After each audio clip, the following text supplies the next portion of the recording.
মূর্তিটা দেখেছি, শেখ হাসিনার যে মূর্তিটা, বীভৎস একটা মূর্তি তৈরি করা হয়েছে। ওটা নিয়ে যদি রাস্তায় আসতো আওয়ামী যে ফ্যাসিজম, সেই ফ্যাসিজমের একটা নিদারুণ, যাকে বলে একটা পোর্ট্রেট, তারা কিন্তু সেটা তৈরি করেছিল।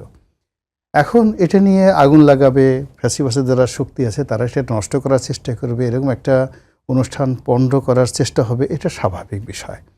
এখন এই কাজের জন্য দায়িত্বপ্রাপ্ত কে? মোস্তফা সরোয়ার ফারুকী। এখন তিনি সেই দায়িত্ব পালন করেননি। তিনি যদি সেখানে বলতেন যে এটার নিরাপত্তা বিধান করো, পাশে শাহবাগ থানা, তো শাহবাগ থানা, তো এখানে শাহবাগ থানার যিনি ওসি সাহেব আছেন তাকে যদি নির্দেশনা দিতেন, পুলিশের আলাদা টিম থাকতো এই জিনিসটা রক্ষা করতে, এই জিনিসটা ঘটতো না। তো তিনি এই জিনিসটা করেননি, এই জন্য তো আসলে তার শাস্তি হওয়া উচিত।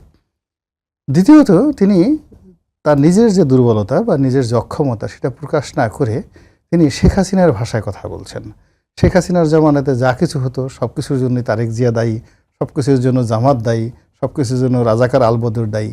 আর এখন এই অযোগ্য লোকদের একটা ট্রেন্ড হয়ে গেছে যে সব কিছুর জন্য শেখ হাসিনা দায়ী, নিষিদ্ধ ঘোষিত ছাত্রলীগ দায়ী।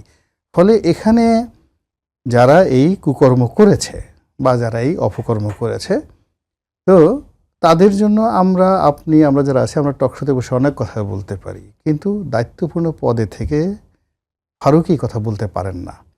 তাকে কথা বলার জন্য তথ্য লাগবে, উপাত্ত লাগবে, প্রমাণ লাগবে। ফ্যাসিবাদের কারা কী করেছে, এই দিন সেই দিন নয়। যদি দিন থাকতো তাহলে তো ফারুকী এখানে উপদেষ্টা হতে পারে না।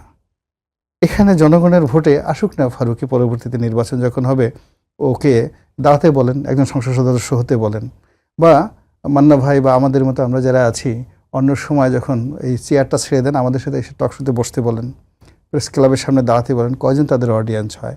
এই যে একটা সুযোগ তারা পেয়েছে, তো এই সুযোগটাকে তারা তো কাজে লাগাতে পারছে না। কাজে না লাগিয়ে এই সুযোগকে ইতিমধ্যে তারা বিভিন্ন অপকর্মে তারা ব্যবহার করেছে। এই যে আমাদের তাকে নিয়ে যে স্ক্যাম হলো শিল্পকলা একাডেমিতে, সরাসরি সেখানে টাকা চাওয়ার অভিযোগ, যে সমস্ত কথাবার্তা হলো, তো আমি বুঝি না যে ডক্টর মোহাম্মদ ইউনূসের মতো একজন প্রাজ্ঞ লোক, অভিজ্ঞ লোক, উনি এদের খপ্পরে কী করে পড়লেন।